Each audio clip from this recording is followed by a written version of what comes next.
આજરોજ જામનગર જિલ્લા માધ્યમિક શિક્ષક સંઘ તથા જામનગર જિલ્લા ઉચ્ચતર માધ્યમિક શિક્ષક સંઘ દ્વારા જામનગર જિલ્લાની ગ્રાન્ટેડ માધ્યમિક અને ઉચ્ચતર માધ્યમિક શાળાઓમાં શિક્ષણ સહાયક તરીકે નવનિયુક્ત થયેલ શિક્ષણ સહાયકો તથા જૂની શિક્ષક યોજના અન્વયે બીજા જિલ્લામાંથી જામનગર જિલ્લાની અલગ અલગ વિવિધ શાળાઓમાં નિમણૂક પામેલ જૂના શિક્ષકો તથા 31/10/2025ના રોજ સેવાનિવૃત્ત થતા તમામ શિક્ષકોનો સન્માનનો કાર્યક્રમનું આયોજન આજ નેશનલ હાઈસ્કૂલ ખાતે કરવામાં આવેલ હતું, જેમાં આજરોજ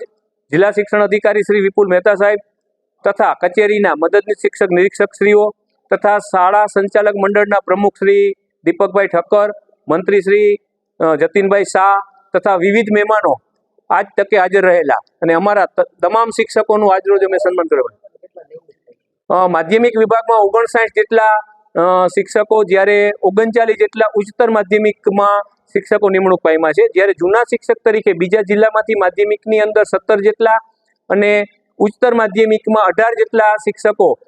નવી નિમણૂક પામ્યા છે. તેમજ 31/10/2025ના રોજ સેવાનિવૃત્ત થતા હોય કે જેની ઉંમર 58 વર્ષ થઈ જતી હોય તેવા 12 જેટલા શિક્ષકો આજે સેવાનિવૃત્ત થયા છે.